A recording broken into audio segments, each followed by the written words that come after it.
আসসালামু আলাইকুম everyone, welcome to my channel. কেমন আছেন সবাই?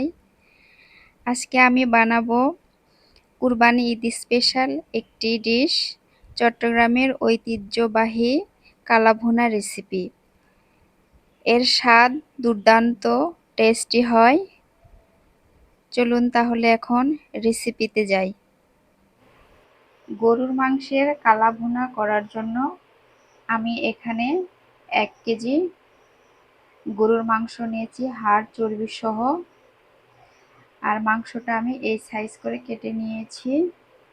বেশি ছোট করে কাটবেন না, কারণ রান্নার পরে পিসগুলো আরো ছোট হয়ে যায়।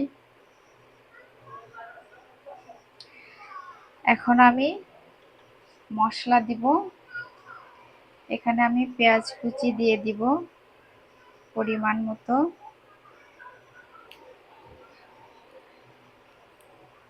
দিয়ে দিব বেরেস্তা পরিমাণ মতো।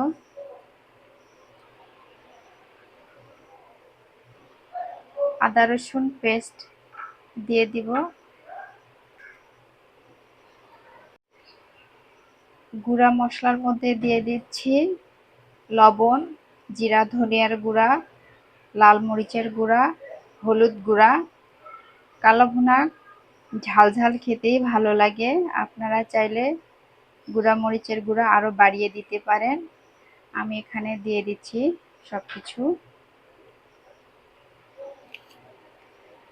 গরম মশলার মধ্যে দিয়ে দিব, এখানে আমি নিয়েছি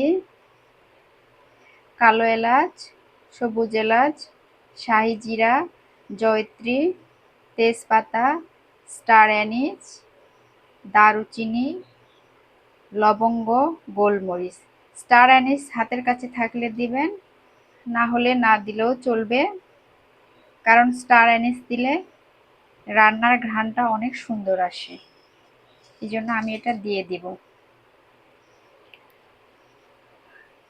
আর দিয়ে দিব সরিষার তেল।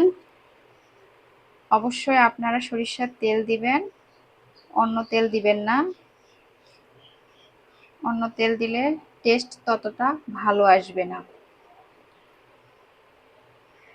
এখন আমি এগুলোকে সবকিছু সুন্দরভাবে মাখিয়ে নেব।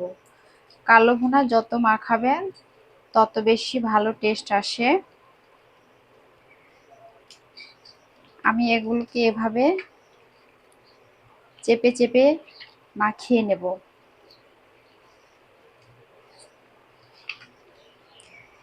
আমি কালো ভুনাটা মাখিয়ে 15 থেকে 20 মিনিটের জন্য রেখে দেব। আপনারা চাইলে মাখিয়ে সাথে সাথে চুলায় বসিয়ে দিতে পারেন। মাখিয়ে রাখলে একটা সুবিধা হয়, মাংসের থেকে পানি ছেড়ে আসে এবং মশলাগুলো মাংসের মধ্যে খুব ভালোভাবে ঢুকে যায়। 15-20 মিনিট পর আমি মাংসটা চুলায় বসিয়ে দিয়েছি। এখন এটা আমি ঢাকা দিয়ে দিব।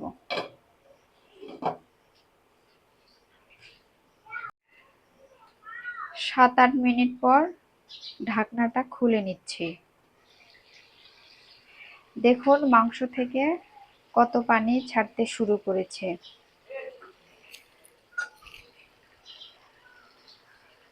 মাংস থেকে পানি ছাড়া শুরু হয়ে গেছে। এটা আমি এখন আবার ঢাকা দিয়ে দিব।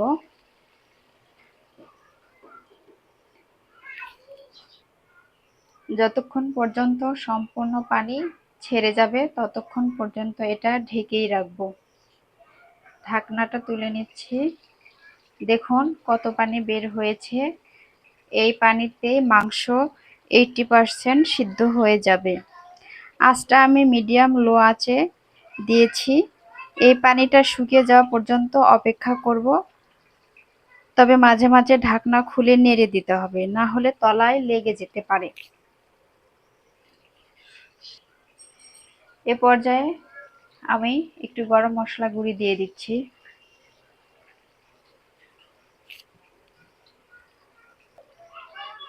গরম মশলার গুঁড়িটা আমি মাংসের সঙ্গে মিশিয়ে দিলাম। এখন এটা আমি আবার ঢেকে দিব।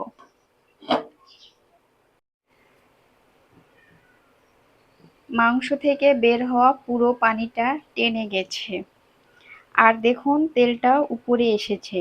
আর এটা হতে আমার প্রায় 1 ঘন্টা সময় লেগেছে। কালো ভুনার কালারটা এখনো আসেনি। গরম পানি একটু একটু করে দিতে হবে, যাতে মাংসের গায়ে লেগে থাকা মশলা পুড়িয়ে না যায়। এভাবে আমি 5 থেকে 6 বার গরম পানি একটু একটু করে দিয়ে মাংসটাকে ভুনিয়ে নেব। কালাভুনা মাংসের এই তো ফাইনাল লুক। আমার কালাভুনার কালচে রংটা এসে গেছে। আমি এখন ফিনিশিং টাচ হিসেবে আরেকটা মশলা অ্যাড করব। এটা হচ্ছে রাঁধুনি গুঁড়া। আমি কাঁচা রাঁধুনি গুঁড়া করে নিয়েছি, এটা আমি এখন একটু দিয়ে দিব। রাঁধুনি গুঁড়াটা আমি দিয়ে দিলাম। এখন মিশিয়ে দিব এটা মাংসের সঙ্গে। মিশিয়ে দিয়ে 3-4 মিনিট লো হিটে আমি এটা আরো রান্না করে নেব। এই যে দেখতে পাচ্ছেন, আমি মশলা গুঁড়াটা দিয়ে 3-4 মিনিট মাংসটা কষিয়ে নিলাম। এখন আমি এটা নামিয়ে নেব। চুলায় আরেকটি প্যান বসিয়ে নিলাম। বাগার দেওয়ার জন্য আমি এখানে সরিষার তেল দিয়ে দিব।